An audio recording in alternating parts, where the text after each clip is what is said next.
ओम तत्सत् श्रीमते रामचंद्राय नमः। ओम परमहंसा स्वादितचरणकमलचिन्मकरन्दाय भक्तजनमानसनिवासाय श्रीरामचंद्राय नमः। वागीशा यस्य वदने लक्ष्मीर्यस्य च वक्षसि यस्यास्ति हृदये संवेत् तं नृसिंहमहं भजे।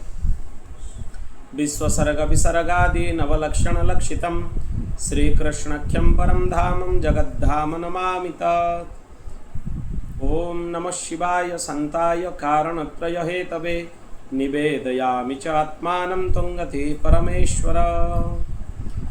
श्री सीतानाथ समारंभं श्रीरामानन्दार्य मध्यमम् अस्मदाचार्य पर्यन्तं वन्दे श्रीगुरुपरम्पराम्।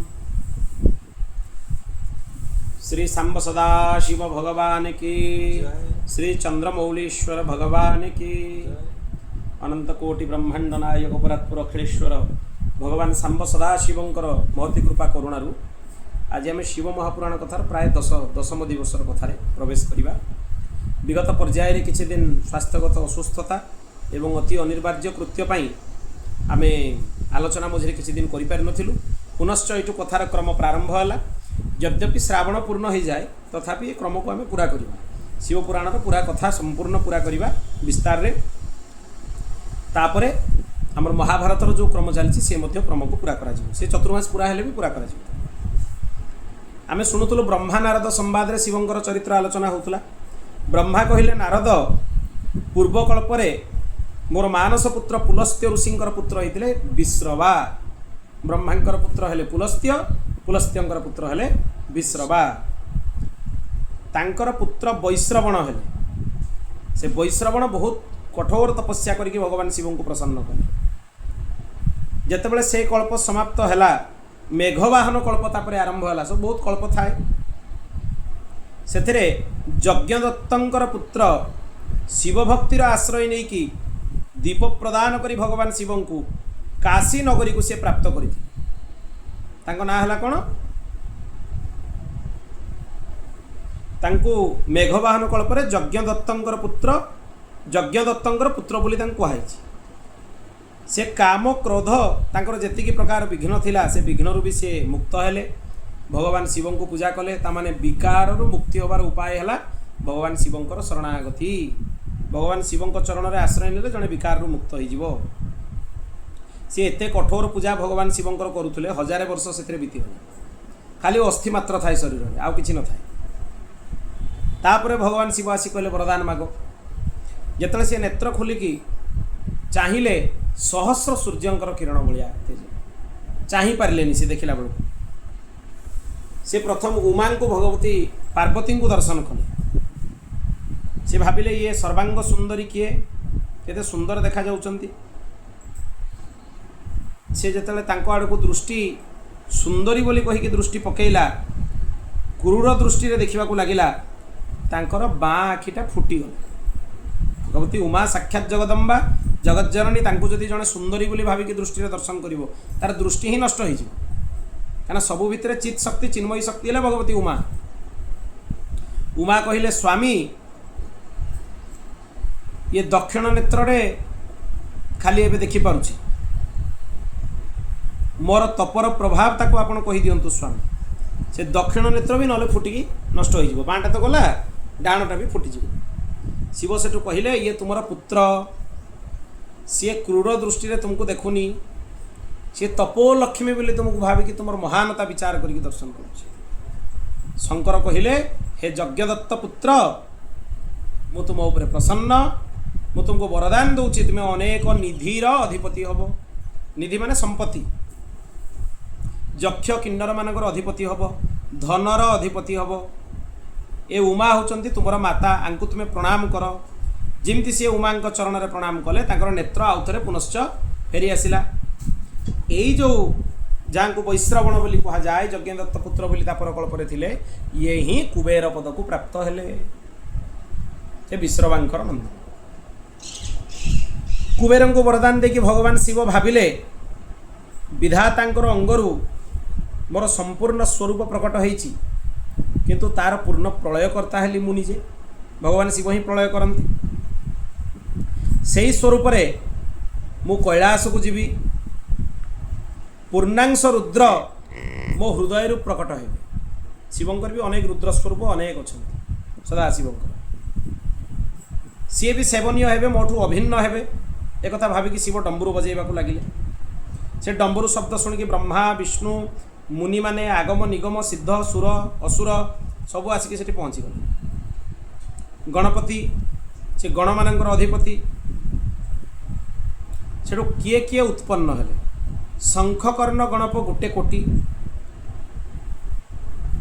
केकराक्ष 10 कोटी, विक्रत 8 कोटी, विशाख 64 कोटी, परिजात्रक 9 कोटी, सर्वांतक 6 कोटी, दुंदुभि 8 कोटी, जालंक 12 कोटी, समद 7 कोटी, विकृताजनन 7 कोटी, कपाली 5 कोटी, शुभ संदारक 6 कोटी, कंडुक कुंडक गोटे गोटे कोटी माने, आउ बेंस्टक चंद्रतापक 8 कोटी, महाकेशा 1000 कोटी, कुंडी 12 कोटी, श्रीमान पर्वत काल कालक महाकाल एमाने 100 कोटी, अग्निक 100 कोटी, सन्नाह कुमुद 100 कोटी, अमोख कोकिल सुमंत्रक गोटे गोटे कोटी, काक पादु संतातक 60 कोटी, महाबल मधुपिंग पिंगल 9 कोटी, पूर्णभद्र नील 10 कोटी, चतुर्वक्र 7 कोटी, सर्वेश 120,000 कोटी, मुक्तेश वृषभ और काष्ठगूढ़ 64 कोटी, चैत्र 7 कोटी, स्वयं प्रभु नकुलीश 7 कोटी, असानी भानुक सनातन 64 कोटी, लोकांतक दीप्तात्मा दैत्यांतक प्रभु देव भृंगी रीटी श्रीमान देवप्रिय 64 गण आसिले। नंदीश्वर 100 कोटी गणपति सहित असंख्य गणप, सहस्र सहस्र हाथ अच्छी, सहस्र सहस्र जटा, सहस्र सहस्र मुकुट, यही माने भगवान शिवंकर गण सबू प्रकट हेले। जो शिवंकर गण केते संख्या गणी हे कि 1000 कोटी कि 100 कोटी केते कोटी कोटी गण। तापर तांकर अधिपति गणेश्वर मध्य प्रकट हेले। गणेश्वर को से कहे गण मानकर अधिपति ईश्वर। सेमिति भगवान महेश कैलाश को गले। तापरे कुबेर भगवान शिव को पूजा कले, गणेश्वर को पूजा कले। तापरे भगवान शिव कैलाश रे रहिबा को लागिले। विश्वकर्मा को डाकिकी निजर जो माने गण शिव गण सब अछंती तांको पई कहले गोटे निवास बनई दे। विश्वकर्मा गोटे सुंदर स्थान तैयारी करदेले। भगवान शिव एक सुंदर मुहूर्त रे से घर भितर प्रवेश कले। तापर से विष्णु आदि देवता माने भगवान शिव को पूजा कले। से समय पुष्प वर्षा है, अप्सरा माने भी नृत्य कले। समस्ते शिव को स्तुति करने को लगे, सबुआडे जय जयकार है। तापर शिव कहले, हे ब्रह्मा हे विष्णु, तुम्हें दुई जन सबुठु मोर प्रिय, तुम्हें देवता मान भितर श्रेष्ठ। जड़े जगतर उत्पत्ति करुच्ची तो आउ जड़े जगतर पालन करुच्ची। मु तुमर निरीक्षक हेबी, मु सबुबले तुमको देखिबी। एतिक कथा कहिला परे भगवान विष्णु निज धाम को गले, ब्रह्मा मध्य निज धाम को गले। आउ कुबेरं को कहले भगवान शिव, मु सबुबले तुमर सहायक हेबी। एमती अनेक लीला विलास भगवान शिव करने को लगिले तांको गण मानक सहित। तापरे दक्षपुत्री सतींकर पाणी ग्रहण कले। से कथा आगू आसो, सती सहित किमिति विवाह कले, कौन कथा है, यही सब कथा तापरे आसीबो। नारद ब्रह्मा को कहले, हे देव, आपण सती प्रसंग मते टिके विस्तार रे सुना। सती सहित भगवान सदाशिवंकर केमिति विवाह है, शिव सतींकर प्रसंग आपण श्रवण करांतु। ब्रह्मा कहले, नारद, थरे मु मोर पुत्री संध्या को देखिकी काम बाण रे पीड़ित हो। ब्रह्मांकर पुत्री हेले संध्या। तांको देखिला बेलू ब्रह्मा तांको आड़े मोहित हो गले। सेतबेले रुद्र मते आसिकी बहुत भयंकर गाली देले, आ बहुत धिक्कार करिकी भी गले। या द्वारा मु आ मोर पुत्र माने शिवंक सहित द्वेष करने को लगे। किंतु शिवंकर तो किसी क्षति हेनी, मोर द्वेष रु तांकर कौन हम। दिने विष्णु मते बहुत बुझेइले जे शिवंक सहित ए शत्रुता को छाड़ी दिए। किंतु तथापि मो मन भितर दुख थाए। शिवं को मोहित करने मु मोर पुत्र दक्ष द्वारा अस्किनी माने तांकर माँ को कह जाए गोटे गोटे कल्पर तांको प्रसूति बोली भी कह जाए भागवत प्रसूति अच्छी सेठी तांको आइछि अस्किनी दक्ष प्रजापति पत्नी सी सती को उत्पन्न करैले ब्रह्मा सती को उत्पन्न करैले शिवंकर मायारे मोर पुत्र दक्ष शिवं को मूर्खतावश शत्रुता करने को लगिला रुद्र यज्ञर निंदा कला शिवं को यज्ञ भाग देलानी अहंकारी भाव में यज्ञ कला सती बिना निमंत्रण से यज्ञ को गले आ यज्ञ मंडप जो शिवंकर भाग देखिले से कहले हे मंद बुद्धि पिता संत शंभु श्री पति अपवादा सुनिय जहाँ तहाँ असी मरी जादा काटिय तासु जीव सो बसई श्रवण मुदिन तो चलिय पराई जोठी शंभुंकर हरिंकर अपमान शुणव सेठी एमतिका मर्यादा जी जे निंदु कथा जीभ काटिदेव जदि तुम सामर्थ्य थाए आदि सामर्थ्य न थाए से स्थान छाड़ देकी पड़े किंतु हरिहरंकर निंदा केबे शुणिबनी ना हरिंकर निंदा ना हरंकर निंदा एक कथा कहीकि यज्ञ अग्नि रे भगवती सती निजर शरीर को त्याग करदेले ए समाचार जितेबाला भगवान शिवों पाखे पहुँचला सी निजर जटा गोटे उपाड़ी देले आ पृथ्वी उपरे कचाड़ी देले से वीरभद्र प्रकट हेले शिवंकर प्रचंड गण वीरभद्र से साक्षात शिवों सहित माने समान शिवों को हाथ जोड़िकी कहले मो पाई कौन आज्ञा अच्छी शिव कहले तुम्हें वर्तमान जोटा कनखल कहुची हरिद्वार पाखापाखि सेटिकी जाओ दक्षंकर यज्ञ को विध्वंस कर दियो वीरभद्र जाकि यज्ञ मंडप को उपाड़ी पकेले यज्ञ कुंड को दूषित करदेले उषा नामक जो गण हसुले दांत देखी दांत को उपाड़ी देले भृगु जिते अपमान होता शिवंकर एमती निश उपर दाढ़ी उपर हाथ देकी हसुले भृगुंकर निश दाढ़ी सब उपाड़ी यज्ञ कुंड को फिंगिदेले सब उपाड़ी पकेले भग आखि देखी शिवंकर अपमान बेलू हसुले आखि कणा करदे फुटेदेले दक्ष माने निजर मूढ़ बुद्धि रे भगवान शिव को अपमान करुले दक्षर मुंड को काटिकी यज्ञ कुंड भितर पकईदेले सबु देवता मैंने जो विनती कले हाहाकार पड़गला चारिआडे अनेक जगह अनेक पुराण एक कथा भी अच्छी दक्ष यज्ञ को जो गले वीरभद्र भद्रकाली सहित गले भद्रकाली भी शिव देह उत्पन्न है उभय जाकि यज्ञ नष्ट विनष्ट विभ्रष्ट कले आठी शिवपुराण अनुसार वीरभद्र जाकि तापर भगवान शिव को सब प्रार्थना कले शिव तो करुणा कर्पूर गौरम करुणावतारम हृदय रे अपार करुणा समस्त सी लगे क्या किसी दंड देलेनी भगवान शिव क्षमा करदे समस्त तापर समस्त को से पुनर्जीवित करदे पूर्ववत करदे समस्ते शिव को पूजा कले दक्ष को भी से पुनर्जीवित करईदे गोटे छेलीर मुंड लगेदेले मुंडा तो पुड़ी जाता यज्ञ कुंड नाला सतींकर शरीर किंतु यज्ञ मंडप शरीरटा भस्म हो जाता से जो ज्वाला बाहरुला से ज्वाला भितर ज्वालामुखी नामक देवी जड़े प्रकट हेले सती शरीर ज्वालार जो जलला बेलू से भगवती जगदम्बा शरीर सब चैतन्य से ज्वालाटा हो गले ज्वालामुखी से वर्तमान भी समस्त को कल्याण करुँच उत्तराखंड में अच्छा ज्वालामुखी भगवती ज्वाला देवी सी अग्निर स्वरूपी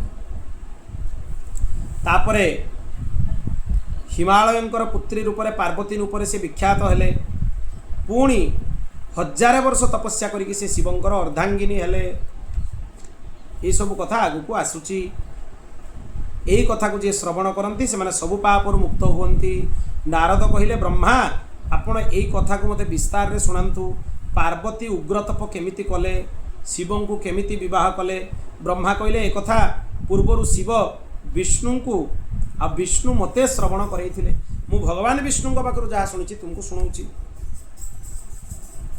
एटू शिव विवाह प्रसंग आरंभ है भगवान शिव तांकर बाम अंगरु विष्णु डाहाण अंगरु ब्रह्मा उत्पन्न होते तापर शिवंकर आराधना करिकि देवता माने मनुष्य माने मरीचि अत्रि पुलह अंगिरस क्रतु वशिष्ठ नारद भृगु दक्ष प्रजापति ये सब ब्रह्मांक शरीर उत्पन्न है ये ब्रह्मांकर मानस पुत्र तापरे गोटे सुंदर संध्या नामक उत्पन्न है गोटे कन्या ब्रह्मांक शरीर सुवर्ण कांति ता पाखरे थिला तापरे गोटे अद्भुत पुरुष भी प्रकट है ब्रह्मांग पाखर से अद्भुत पुरुष ब्रह्मा को प्रणाम कला कहला मोर नाम कौन काम कौन मोर स्थान कौन मत निर्धारण करके कह। ब्रह्मा कहले तुम्हें तुमर रूप 5 पुष्पर बाण द्वारा सबु स्त्री पुरुष को मोहित कर। तुम नाम कामदेव हम। तुम सामने विष्णु शिव कहीं रही पारे। आ मनुष्य मान कथा कौन कह। मरीचि आदि ऋषि मैंने कहले जे यहाँ ठीक है तांकर ये गोटे नाम रे हबनी तांकर आउ गोटे नाम हम मनमथ है। मदन भी तांकर गोटे नाम अच्छी बहुत प्रकार नाम अच्छी। मनमथ कहीं कह जाए ना ब्रह्मांकर चित्त को सी मंथन करदेले कामदेव तेणु मनमथ। आउ अलौकिक सुंदर होता ना है कामदेव। आउ मोह करिवार शक्ति पाखे थिबारु ना है मदन।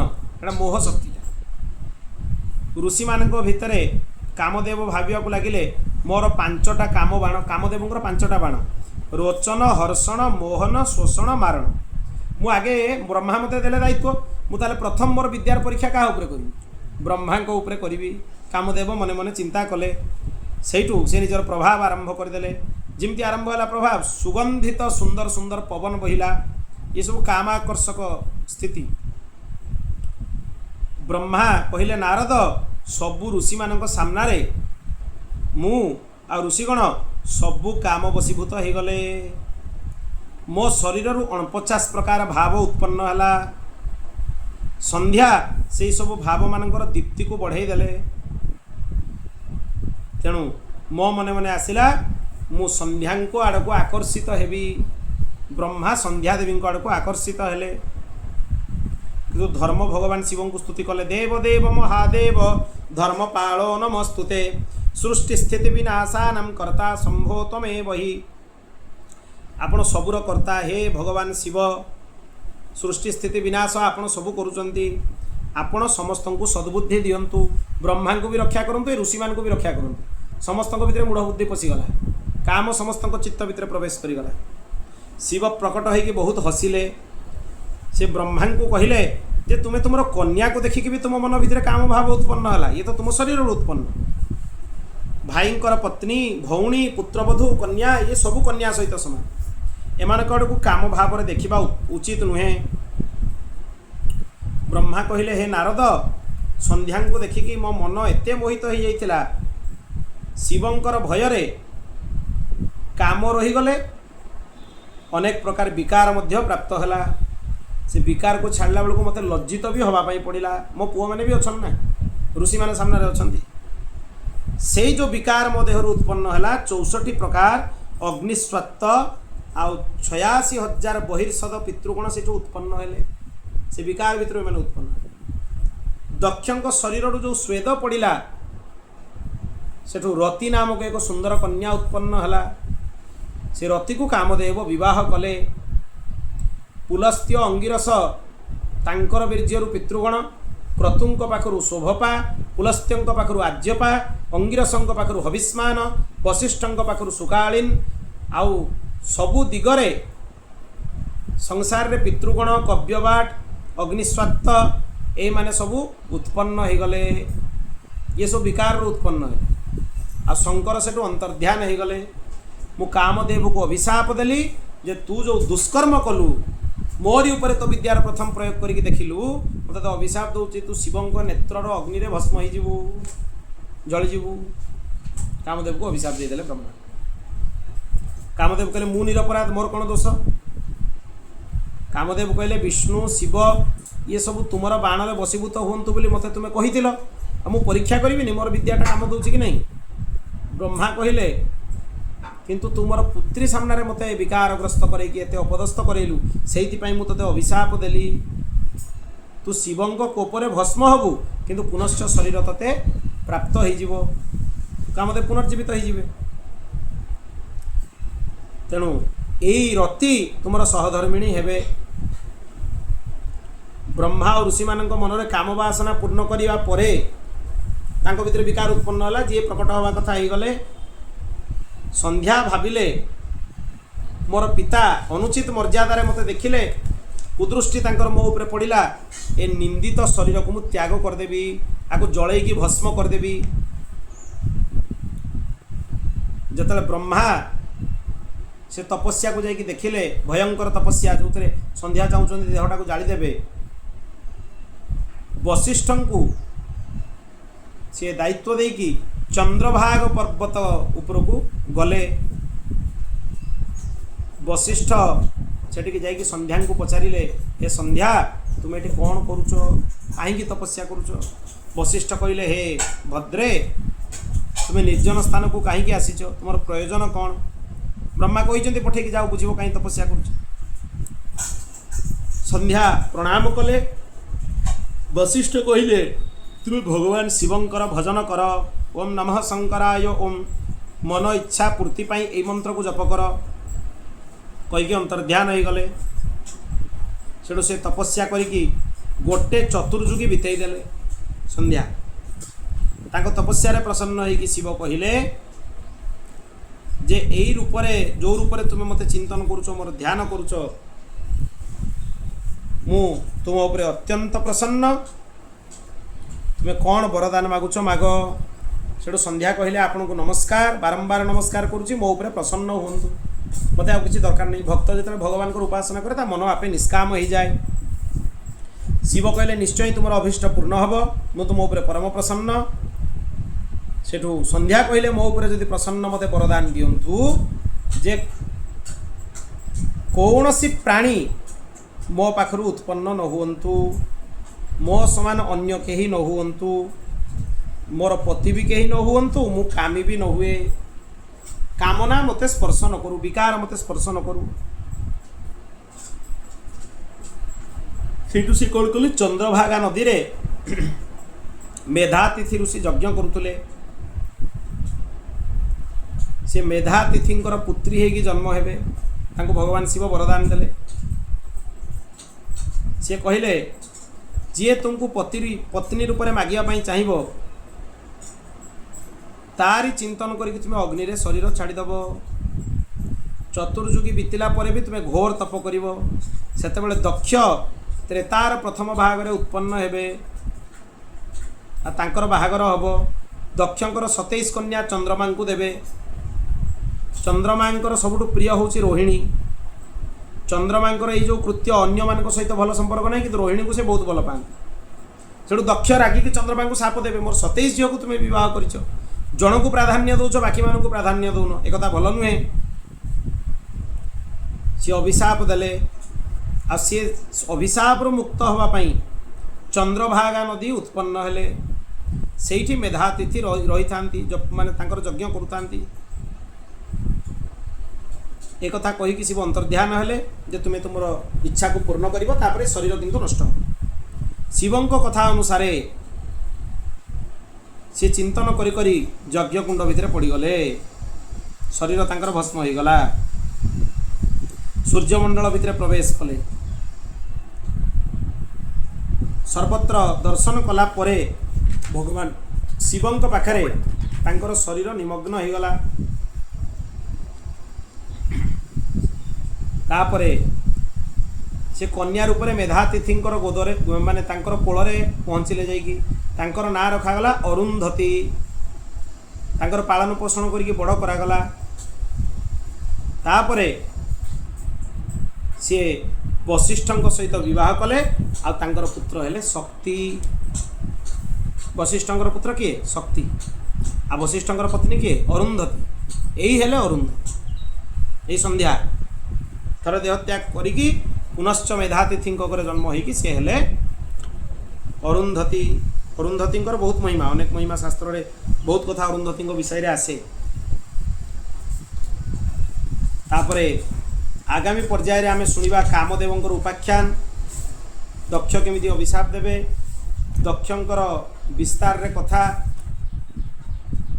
शिवंकर विवाह विषय रे बहुत सुंदर सुंदर कथा सब आसीबो शिव केमिति विवाह करिवे सतींकर मोह केमिति आसीबो सती को कहीं भगवान शिव परित्याग करेंगे आज संक्षिप्त आम सती चरित्र शुणिले विस्तार रे भी सती चरित्र आउ थे आसो बोल भक्तवत्सल भगवान की सांब सदा शिव की ओम पूर्णमदः पूर्णमिदं पूर्णात् पूर्णमुदच्यते पूर्णस्य पूर्णमादाय पूर्णमेवावशिष्यते हरि ओम शांति शांति शांति।